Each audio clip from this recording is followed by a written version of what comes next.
As testemunhas de Jeová interpretam que a lei divina não permite a transfusão de sangue. Vamos ver como a comunidade jurista interpreta esta situação. Não existe um consenso a respeito do tema e os tribunais locais, os tribunais de apelação, divergem bastante a respeito do tema.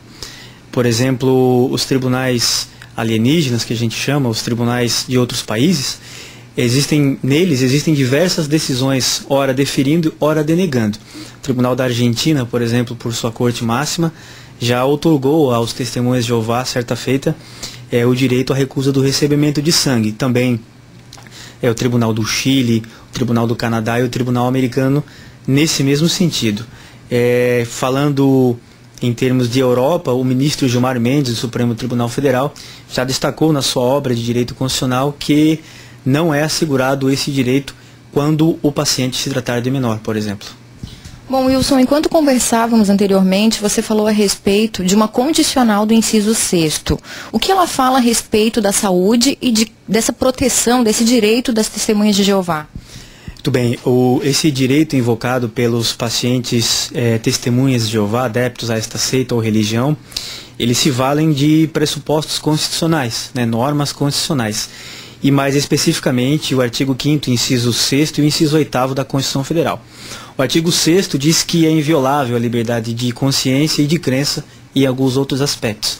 Enquanto que o inciso 8º estabelece que ninguém será prejudicado, ninguém será privado de seus direitos por motivos de crenças filosóficas, convicções religiosas ou filosóficas nesse sentido. Bom, Wilson, se o paciente testemunha de Jeová foi internado já com uma liminar judicial dizendo que ele não recebe transfusão de sangue e o médico optar por fazer o procedimento, que consequências acarretariam ao médico? Primeiramente, nós temos que estabelecer o que dispõe o artigo 15 do Código Civil, que fala que nenhuma pessoa será submetida a tratamento médico com risco de vida sem ela aprovar esse tratamento, sem ela conhecer todos os termos. Fala-se em livre consentimento da pessoa para submeter a esse tratamento, então. A situação ela ganha um relevo diferente quando o paciente testemunha de Jeová possui uma ordem judicial e invoca esta ordem, então, para recusar o recebimento de sangue no tratamento terapêutico. Nesse caso o médico não observe essa ordem judicial, ele estará incorrendo na conduta penal de descumprimento de ordem judicial.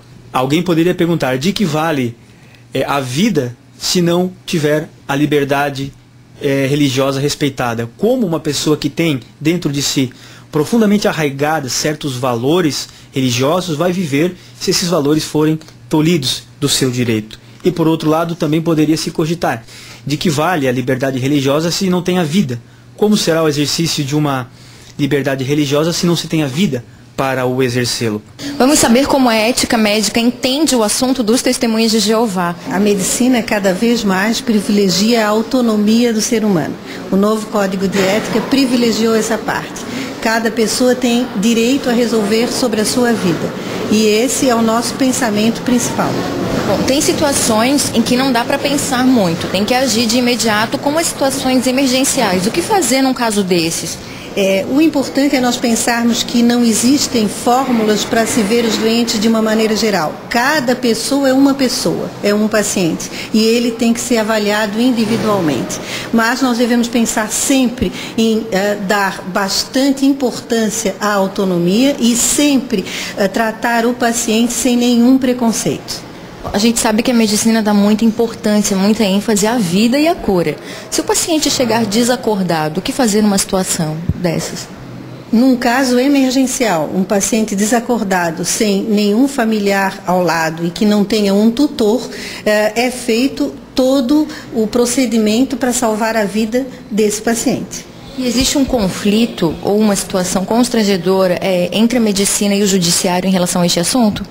Existem, em todos os casos também, formas dúbias. Existem momentos que o judiciário nos dirá que deve ser feito de uma maneira e de outra maneira. Mas o que nós temos que pensar sempre é no bem-estar do nosso paciente. Sempre dando valor à sua autonomia e sempre respeitando os seus desejos, mas nunca esquecendo de fazer o melhor que nós podemos fazer por ele. E para o público infantil, existe algum tipo de exceção dessa regra no momento do tratamento? para uma criança que necessite de transfusão, pode ser quebrado o poder pátrio através do poder judiciário, de uma ordem judicial. E nós, médicos, temos que solicitar isso ao Judiciário da Infância. Doutora Andresa, como o Judiciário lida com a questão da transfusão de sangue em crianças filhas de testemunhas de Jeová? Essa é uma questão bastante polêmica, para falar pelo Judiciário como um todo, uma questão muito difícil, mas especificamente na Vara da Infância e Juventude, que é onde eu estou atuando agora, se busca sempre preservar o interesse da criança. E qual é o interesse da criança? É o interesse à vida. A religião também é um interesse protegido constitucionalmente, tanto quanto a vida. Mas no choque entre esses dois interesses, o Judiciário, aplicando o princípio da razoabilidade, da proporcionalidade, entende que não tem como sobrepor a religião sobre a vida da criança, e especialmente no momento em que ela não tem condições de expressar a própria vontade, por não ter capacidade para isso, e em função dos pais responderem por ela nesse momento, também não terem a possibilidade de, através do poder familiar, afastar o direito à vida da criança. E como a lei lida quando o médico pede a suspensão do poder pátrio? Bom, a suspensão do poder pátrio ou do poder familiar, ela geralmente é feita por um pedido do Ministério Público.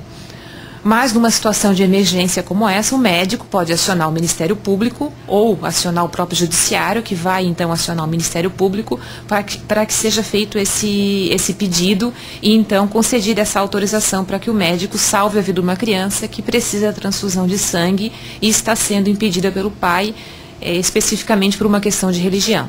E nessa situação, o médico necessariamente precisa pedir uma autorização ao judiciário? Não, havendo risco de vida para a criança, ele deve agir de maneira imediata, independente de autorização, sob pena de, inclusive, responder pela vida da criança, por não ter agido de forma a impedir uma morte em decorrência simplesmente da não transfusão de sangue.